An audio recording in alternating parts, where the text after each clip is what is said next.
Welcome to the audio edition of St. Giles in the Word for November 20th.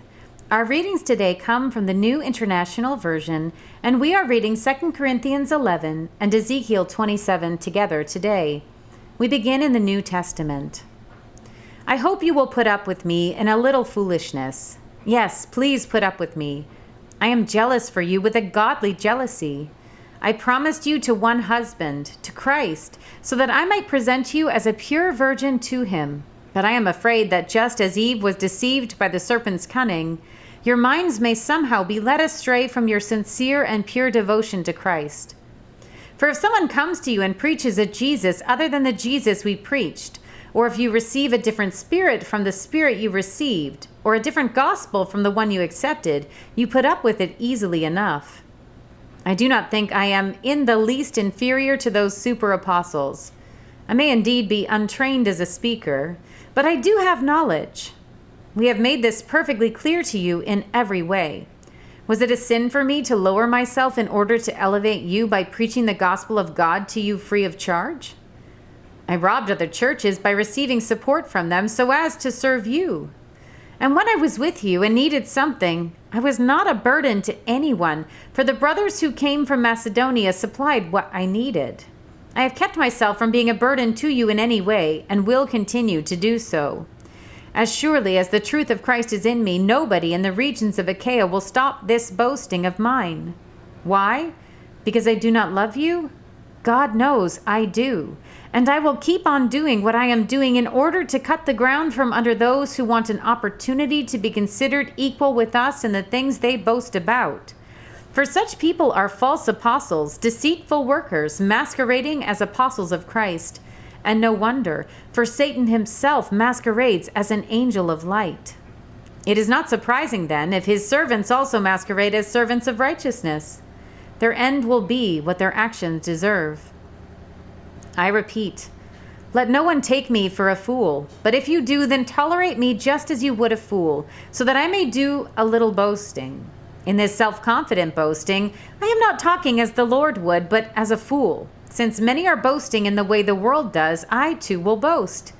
You gladly put up with fools since you are so wise. In fact, you even put up with anyone who enslaves you or exploits you or takes advantage of you or puts on airs or slaps you in the face.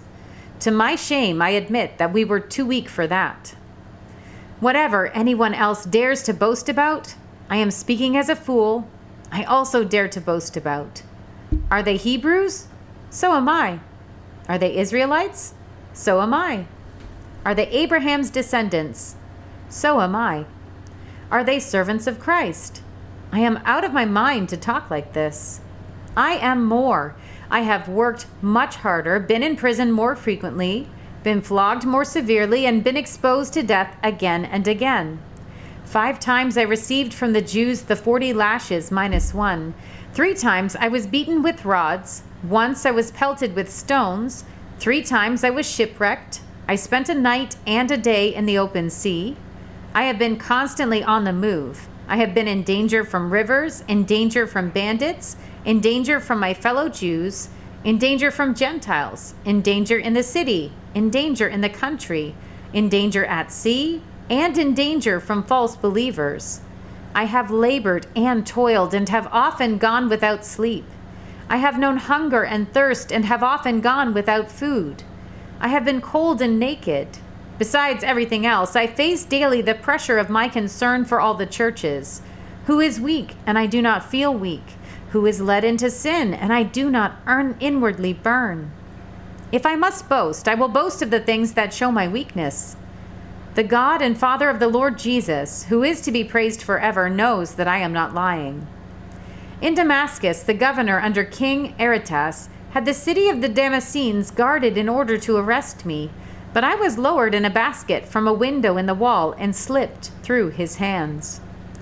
We turn now to the book of the prophet Ezekiel. The word of the Lord came to me. Son of man, take up a lament concerning Tyre. Say to Tyre, situated at the gateway to the sea, merchant of peoples on many coasts, this is what the sovereign Lord says. You say, Tyre, I am perfect in beauty. Your domain was on the high seas. Your builders brought your beauty to perfection. They made all your timbers of juniper from Senir. They took a cedar from Lebanon to make a mast for you. Of oaks from Bashan, they made your oars. Of cypress wood from the coasts of Cyprus, they made your deck adorned with ivory. Fine embroidered linen from Egypt was your sail and served as your banner. Your awnings were of blue and purple from the coasts of Elisha.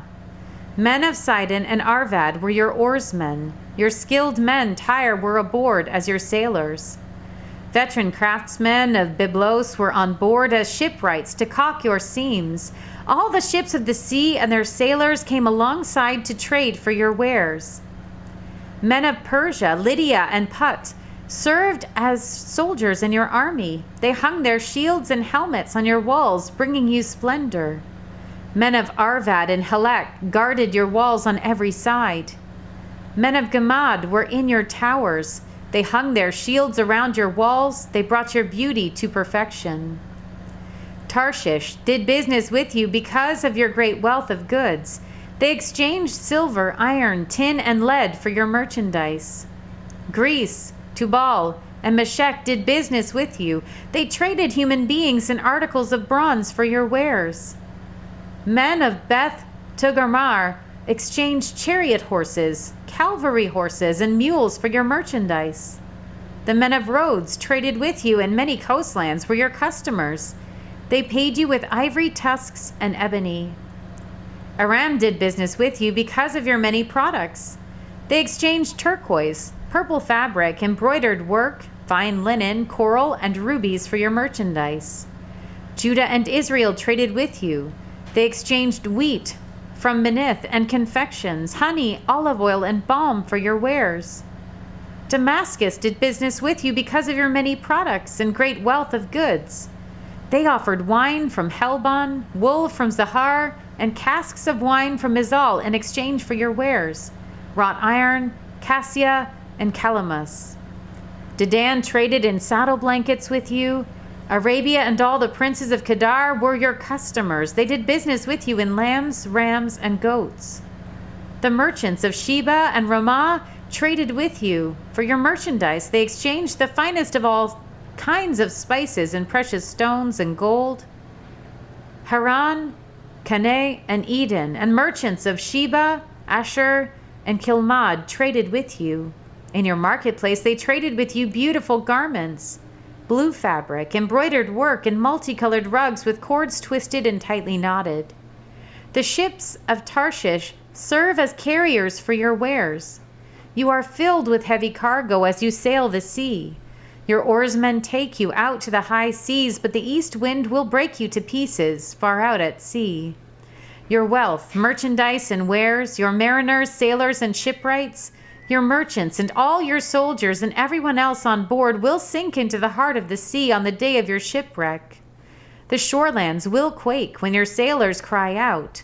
All who handle the oars will abandon their ships. The mariners and all the sailors will stand on the shore. They will raise their voice and cry bitterly over you.